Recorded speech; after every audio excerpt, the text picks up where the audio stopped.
The first given instruction of 10, "You shall have no other gods before me," serves as a reminder to prioritize one's relationship with a higher power above all else.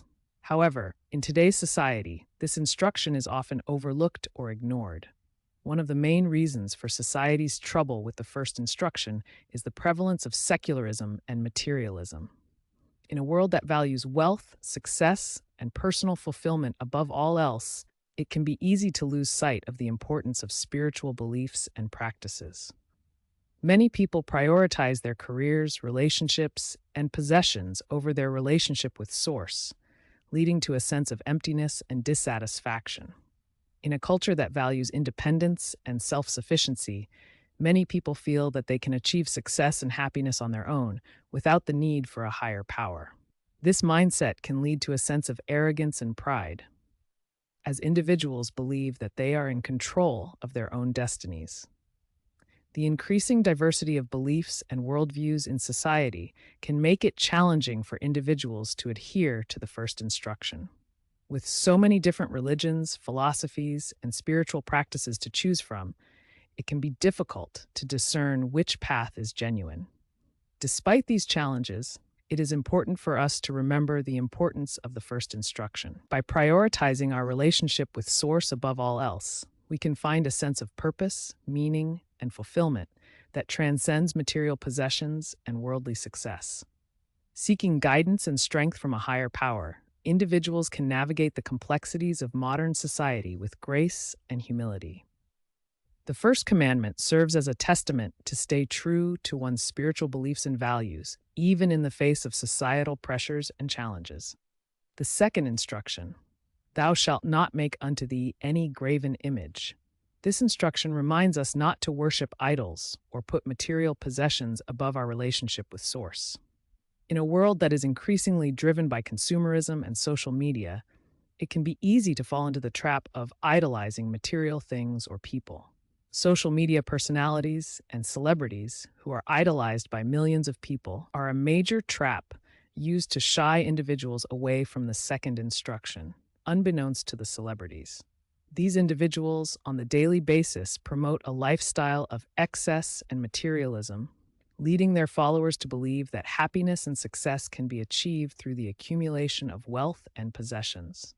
This not only goes against the teachings of the Bible, but also perpetuates a culture of comparison and discontentment. Technology has made it easier than ever for people to create false idols out of material possessions.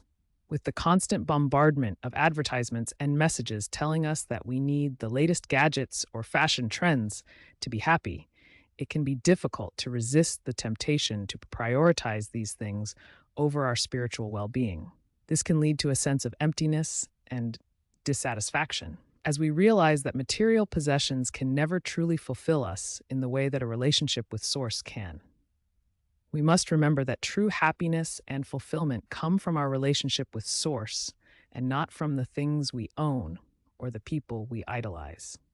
Practicing gratitude, humility, and mindfulness, we can learn to appreciate the blessings we have been given without becoming consumed by materialism. The third instruction, "You shall not take the name of the Lord your God in vain." This is a complex issue that stems from a variety of factors. At its core, the third instruction is about honoring and revering Source, giving thanks to Source in everyday conversation, and confessing truth.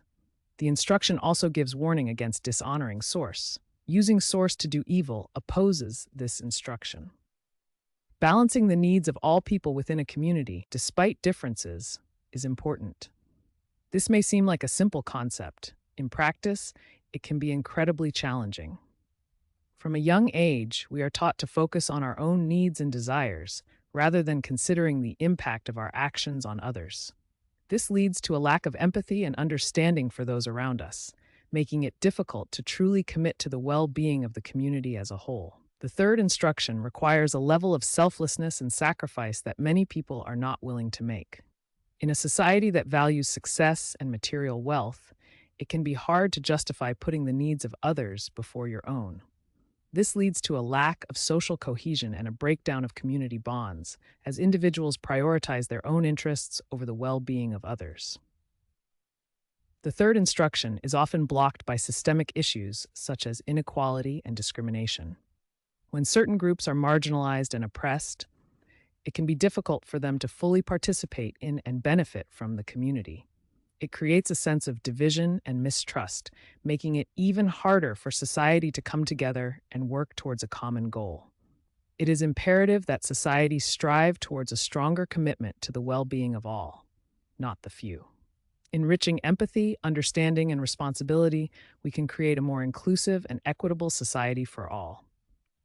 This will require a shift in mindset and willingness to prioritize the needs of others, but the rewards of a more connected and harmonious society are well worth that effort. The fourth instruction: remember the Sabbath day to keep it holy. In today's fast-paced and constantly connected world, the idea of setting aside a day for rest and reflection can seem outdated and impractical to many people. The pressures of work, school, and social obligations often leave little time for individuals to truly rest and recharge. Technology has blurred the lines between work and leisure, making it difficult for people to fully disconnect and observe a day of rest. With smartphones, laptops, and other devices constantly at our fingertips, it can be challenging to resist the urge to check emails, respond to messages, or catch up on work tasks, even on the weekends. The commercialization of society has led to a culture that prioritizes productivity and consumerism over rest and reflection.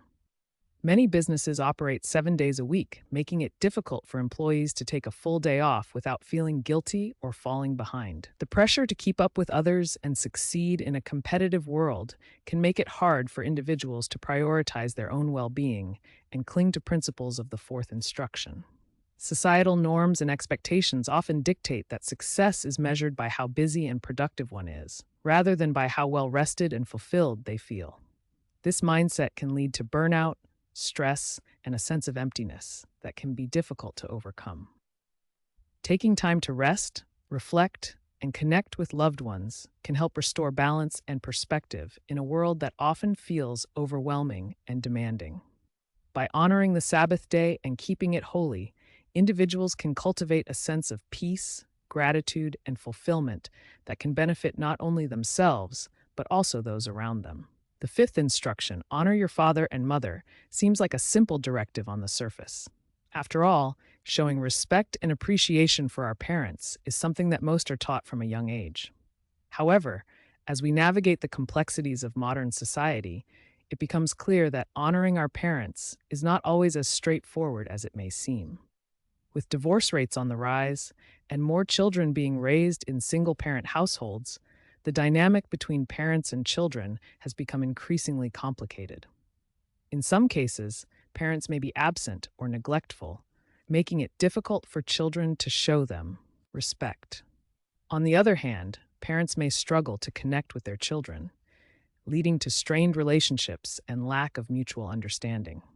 Another struggle society grapples with when it comes to honoring parents is the changing role of elders in our communities. In many cultures, older generations are revered for their wisdom and experience, but in today's fast-paced world, the elderly are often marginalized and overlooked. The value of honoring and caring for our parents and elders is sometimes lost in the shuffle of busy lives. Societal pressures and expectations can make it challenging for individuals to prioritize their relationships with their parents. In a culture that places a high value on individualism and personal achievement, it can be easy to prioritize our own needs and desires over those of our parents. This can lead to conflicts and misunderstandings that make it difficult to uphold the fifth instruction in a meaningful way. It should be our obligation as a society to honor our parents and elders to the best of our abilities. By recognizing the sacrifices they have made for us and showing them the respect and love they deserve, we can strengthen our family bonds and create a more compatible and compassionate society. It may not always be easy, but by making a conscious effort to uphold the fifth commandment, we can build a more caring and empathetic world for ourselves and the future generation. The sixth instruction, thou shalt not kill, is a basic principle that has been ingrained in societies across the world for centuries. It is a simple yet powerful statement that speaks to the morality of human life and the inherent value that each individual possesses. Regardless of the clear, direct instruction, societies have struggled to fully abide by its guidance throughout history. The regularity of violence, war, and murder in our world is a stark reminder of the challenges that we face in upholding this instruction. We are emotional beings, capable of both great love and great hatred. Our tendency for violence and aggression can often overshadow our capacity for compassion and empathy, leading us to act in ways that are contrary to the guidance of the instruction. Societal structures and systems can also contribute to violations of the sixth instruction. Inequalities, injustices, and conflicts can create environments where violence and murder thrive, making it difficult for individuals to maintain the sanctity of human life. The widespread presence of weapons and technology has made it easier for individuals to take the lives of others, further complicating our ability to adhere to the sixth instruction.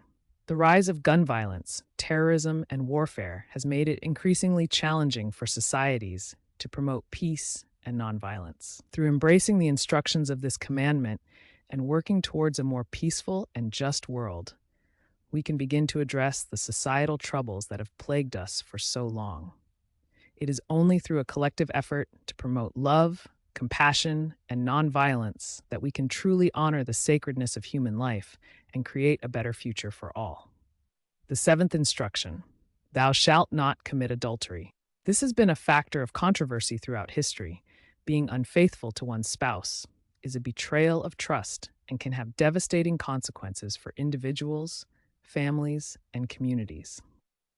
It is safe to say that the seventh instruction is often disregarded and seen as outdated or irrelevant. The culture of hooking up and online dating, as well as the normalization of extramarital affairs, have made it easier than ever for people to cheat on their partners.